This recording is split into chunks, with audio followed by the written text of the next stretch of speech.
পূর্ব মেদিনীপুরের নরঘাট ও রাধামণিতে দীর্ঘ 9 মাস ধরে এক ভুয়ো চিকিৎসক চিকিৎসা চালাচ্ছিলেন। সি দাস নামের ওই ব্যক্তি ওড়িশার চিকিৎসক চন্দন দাসের রেজিস্ট্রেশন নম্বর নকল করে মেডিসিন, সুগার, থাইরয়েড ও নার্ভ বিশেষজ্ঞের পরিচয় দিয়ে রোগীদের চিকিৎসা করছিলেন। ঘটনার সূত্রপাত খেজুরি থানার প্রিয়ানগর এলাকার শিক্ষক বিহারীলাল সেনের মৃত্যু ঘিরে। অভিযোগ, ওই ভুয়ো চিকিৎসকের অধীনে চিকিৎসা অবস্থাতেই মৃত্যু হয় শিক্ষকের।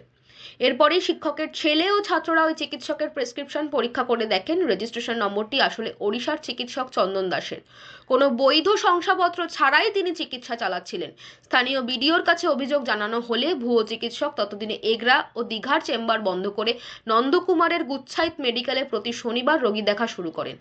খবর পেয়ে শিক্ষকের ছাত্ররা রোগীর ছদ্মবেশে সেখানে যান এবং রেজিস্ট্রেশন নম্বর নকল করার অভিযোগ তোলেন।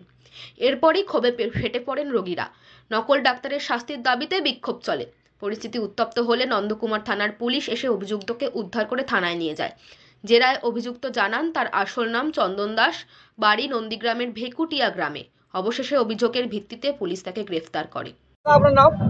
আমার নাম শেখ কাসফর দইয়া। আপনাদের এলাকায় এরকম জালি ডাক্তার ধরা পড়লো, কি বলবেন? বিষয়টা আমাদের নলেজে ছিল না। এই আপনারা না আসবেন না আমরা জানতে পারবো। অ্যাকচুয়ালি এখানে সমস্ত পেশেন্ট আছে, বিভিন্ন ডাক্তারবাবুরাও বসেন।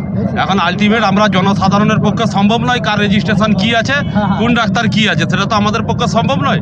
এখানে সরকারকেও দোষ দিয়ে লাভ নেই, আর এখানে মানুষকে সচেতন হতে হবে। যে সমস্ত ঔষধ দোকানরা এই সমস্ত ডাক্তারবাবুদের নিয়ে বসান, তাদেরকেও সচেতন হতে হবে যে কার রেজিস্ট্রেশনে কোন ডাক্তার কি।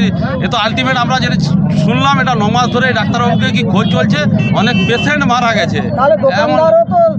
অবশ্যই তো কি, উনি একজন মেডিসিন লাইনের লোক। দেখুন আলটিমেট কিন্তু দোকানদার, ঔষধ দোকান তো আপনি আমি করতে পারবো না, চানা মুড়িওয়ালা করতে পারবে না। Actual B pharm M pharm থাকা উচিত তাদের।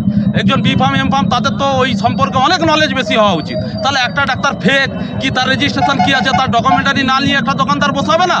আলটিমেট তো এখানে দোকানদারেরই দোষ হওয়া উচিত। তাহলে এই এলাকার কত মানুষ এই ধরনের বিষাক্ত ঔষধ খাচ্ছে বা দিচ্ছে, সে যেহেতু ডাক্তার নয়, আপনাদের কাছ থেকেও জানতে পারলাম এবং অনেকে এসছেন, তো সে যেহেতু ডাক্তার নয়, তাহলে সে তো ভুলভাল ঔষধ দিবেই।